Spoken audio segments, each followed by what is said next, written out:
안녕하세요. 대우멘토 황대근입니다. 오늘 두산 퓨얼셀 함께 살펴보도록 하겠습니다.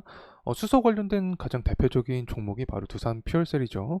최근에 태양광 관련된 종목들도 상승 탄력을 받아주었고, 신재생 에너지에서 수소 관련된 이 두산 퓨얼셀도 상승에 대한 모멘텀을 받아주고 있습니다. 정말 다양한 이유가 존재를 하겠죠. 주가를 띄우기 위해서는. 하지만 제가 초점을 맞췄던 관점은 바로 통화 완화 정책이었다. 바이든과 트럼프가 대선 토론을 했습니다. 여기서 트럼프가 거의 승기를 확실시 잡았는데, 사실 바이든이 신재생 에너지 산업을 강조를 하고 있죠. 때문에 신재생 에너지가 지는 게 아닌가라는 우려감이 시장의 지배적이었습니다. 하지만 트럼프가 당선이 되더라도 금리 인하, 통화 완화 정책을 하게 되면 대표적인 수혜주가 신재생 에너지가 될 수 있기 때문에 이 부분에 의한 상승 탄력을 받았다. 자, 이렇게 볼 수 있겠고, 또 수소 시장도 좋은 모습을 보여주고 있습니다. 회사채 수요 예측보다 6배 더 자금이 들어온 상황이다. 그렇게 돼서 추가 자금은 사용 목적이 어디로 갈지 함께 파악을 해보도록 하겠습니다. 그리고 연료 전지가 현재 600억 수출했다라는 상황이 나와주고 있는데, 이제 수소 시장을 다시 한번 주목할 필요가 있지 않나 생각이 드는 상황이고, 결국에 전력 수요가 최대 31%까지 증가하겠다라는 내용도 나와주고 있는데, 그렇게 되면 당연히 신재생 에너지 관련된 파이도 커질 수밖에 없습니다. 그래서 전반적으로 두산 퓨얼셀의 중장기 관점 함께 알아보는 시간 갖도록 하겠습니다. 자, 현재 두산 퓨얼셀의 가격적인 흐름세인데, 지금 장중에 한 3%가량 상승을 하다가 현재 기준으로 봤을 때 1%가량 상승 탄력을 받아주고 있습니다. 두산 퓨얼셀 같은 경우에는 4월 18일 저점 구간을 기록을 했죠. 그래서 제가 강조드렸던 부분이 4월 18일 구간에 4월 18일이 아니라 11월 1일입니다. 23년 11월 1일 단기 과매도 구간에 속해 있던 상황에서 저점을 기록했는데, 이 저점 구간을 이탈하지 않는 선에서 지지를 받아주고 상승하는 게 이상적인 시나리오가 될 수 있다. 자, 이렇게 말씀을 드렸었죠. 자, 그리고 나서 시간을 좀 땡겨보면 4월 26일 날 저점 구간을 기록을 했습니다. 그리고 나서 다시금 상승 탄력을 받고 있는 상황인데, 4월 달에 어떤 이슈가 있었냐면 전력 관련된 종목들이 상승을 했죠. LS 일렉트릭, 대원전선, 가온전선 모두 AI발 테마가 불면서 전력 수요도 증가하겠다 라는 이슈로 상승했습니다. 그렇게 되면서 신재생 에너지 관련된 종목들까지 관련된 긍정적인 흐름을 받은 건데, 당연히 전력 수요가 증가하니까 원점부터 해서 신재생 에너지 종목들의 시장 관심도 증가할 수밖에 없다라고 설명을 드렸습니다. 하지만 5월 23일 단기 과매수 구간에 도달한 이후에 현재까지 가격 하락을 받고 있고, 또 대선 토론에서 바이든이 졌다라고 할 수 있을 것 같습니다. 어쨌든 트럼프 쪽으로 승기가 갔기 때문에 바이든이 신재생 에너지를 강조하고, 신재생 에너지 관련된 종목들이 시장에 소외를 받은 게 사실이다라고 설명을 드렸는데, 옆 동네 태양광 관련된 종목들이 있죠. SDN이나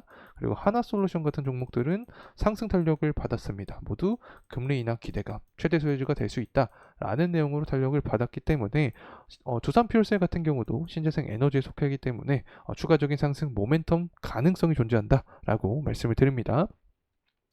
실제로 수급적인 동향을 보게 되면 금일 외인의 매집 물량이 들어와주고 있습니다. 물론 금일뿐만 아니라 다음 주까지의 수급 동향을 체크를 해봐야겠죠. 그래서 외인의 지속적인 매집 물량, 그리고 연기금 사모펀드의 매집세가 들어오게 되면 상승 모멘텀을 만들기 위한 그런 구조를 형성하지 않나 생각을 하고 있습니다.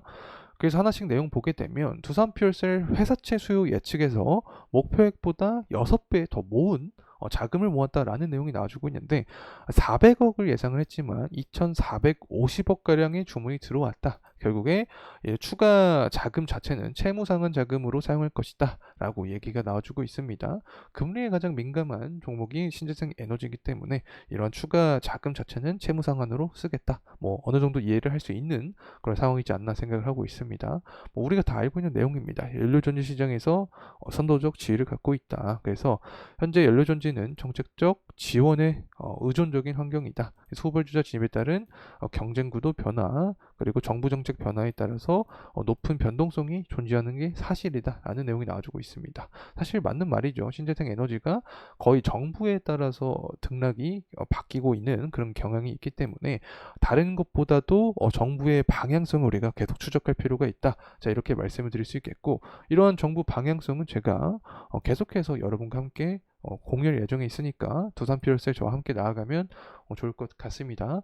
그리고 나서 연료전지 관련된 이야기인데 국내 점유율 60%를 차지하고 있다라는 내용이 나와주고 있습니다. 최근에 두산그룹 같은 경우에는 토탈 수소 밸류 체인을 구축하겠다라는 또 내용을 강조를 했습니다. 그리고 최근에 600원대 연료전지 시스템 공급 계약을 체결했다라는 내용도 나와줬고 지난해 기준 매출액의 23%니까 굉장히 큰 부분이죠. 특히 연료전지는 수소를 전기로 바꾸는 장치이기 때문에 수소시대 핵심이다. 전력이 중요한 상황에서 연료전지는 필수적이다라고 해석을 할 수 있을 것 같습니다. 그래서 올해 가장 좀 주목해볼 포인트가 신규 연료전지 사업 관련 이 낙찰자 선정입니다. 그래서 8월부터 9월 예상이 되고 있고 두산퓨얼셀은 60% 이상의 점유율을 기반으로 약 100메가와트 이상의 신규 소주가 예상이 되고 있기 때문에 이 부분이 결국에 실적에 반영이 된다라고 하면 당연히 좋은 흐름세까지 야기가 될 수밖에 없습니다. 그래서 수소 밸류 체인을 어떻게 형성을 하는지 이 부분을 우리가 포인트로 살펴볼 필요가 있지 않을까 생각을 하고 있습니다. 그래서 올해부터 일반 수소 시장뿐만 아니라 청정 수소 발전 시장도 열리기 때문에 추가 모멘텀 가능성이 있다. 이 부분 말씀드립니다. 그리고 글로벌적인 상황을 봤을 때 현재 전력 수요가 증가를 할 수밖에 없습니다. 2038년 목표 수요 대비 최대 31%의 전력 수요가 추가 증가될 수 있다라는 주장이 제기가 되고 있고 앞서서 말씀드렸지만 트럼프가 토론에서 잘했죠 때문에 신재생 에너지가 다소 위축될 것은 사실이다. 하지만 변화하는 산업 트렌드에서 전력 수요는 증가하고 신재생 에너지에 대한 수요도 증가할 수밖에 없다. 이런 상황에서 유동성 측면을 보게 되면 트럼프는 통화 완화 정책을 계속해서 내세울 가능성이 높다. 금리에 대한 기대감이 높아지면서 이 부분으로 인해서 신재생 에너지도 대표적인 수혜가 될 수 있다는 점을 말씀을 드리고 싶습니다. 그리고 금리에 대한 기대감이 높아지는 이유는 일단은 PCE 지표죠. PCE 지표가 둔화된 모습을 보여줬습니다. 5월 31일 2.7%였는데 6월 28일은 2.6% 기록을 했죠. 그리고 최근에 나온 실업 수당 청구권 수도 증가를 했습니다. 실업이 늘어났으니까 고용 지표가 둔화되고 있다. 고용이 냉각되고 있다라고 해석을 할 수 있겠죠. 그리고 나서 11차 전력수급 기본계획을 보더라도 재생에너지 세배 로드맵이 발표가 되었습니다. 글로벌적인 상황을 봤을 때 전력 수요가 증가하니까 신재생 에너지 파이는 커질 수밖에 없는 거고 트럼프가 당선이 되더라도 금리나 기대감이 통화 완화 정책 기대감 그리고 현재 PCE 지표나 다른 고용 지표 냉각 부분을 보더라도 금리 인하 기대감이 굉장히 큰 상황이다. 실제로 금리 인하 하게 되면 최대 수혜주가 될 수 있는 게 신재생 에너지다. 그래서 옆 동네인 SD나 하나솔루션 같은 종목들은 관련된 흐름으로 주가가 상승했기 때문에 두산퓨얼셀도 이 관점을 좀 주목할 필요가 있지 않나 생각을 하고 있습니다. 그리고 11차 전력수급 기본 계획 실무안이 공개가 되었는데 자 여기에서 재생에너지를 3배가량 늘리겠다라는 내용이 나와주고 있죠. 결국에 민주당이 총선에서 승리를 했기 때문에 재생에너지에 대한 시장의 관심도가 다시 한번 커질 확률이 있다. 이렇게 말씀을 드립니다. 자 돌아와서 다시 가격적인 흐름세 함께 살펴보도록 하겠습니다. 두산퓨얼셀 같은 경우 현재 어쨌든 5월달 기준으로 했을 때 단기 과매수 구간 돌입하고 하락을 하고 있다 이렇게 말씀을 드릴 수 있겠는데 주봉의 흐름상으로 살펴봤을 때 현재 구간에서 베스트 시나리오는 더 이상 가격적인 하방 압력을 받지 않고 상승하는 게 이상적이다. 이상적인 상황에서 우리가 주목할 포인트는 61선 구간에 대한 돌파 여부가 중요하게 작용을 할 것이다. 자 이렇게 말씀을 드릴 수 있겠고 그 위에 매물대도 좀 촘촘한 모습을 보여줍니다. 그래서 이 매물대 구간의 돌파 여부 121선 구간의 최종 돌파 여부가 가장 큰 포인트가 될 수 있고 이러한 상승에 대한 탄력은 일단은 통화 완화 정책을 우리가 계속해서 추적을 해야 된다.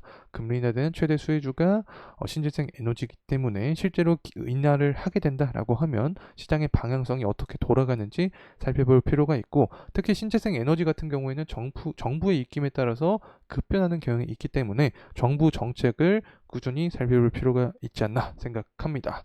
자 이상으로 두산퓨얼셀에 대한 영상 마무리하도록 하겠습니다. 감사합니다.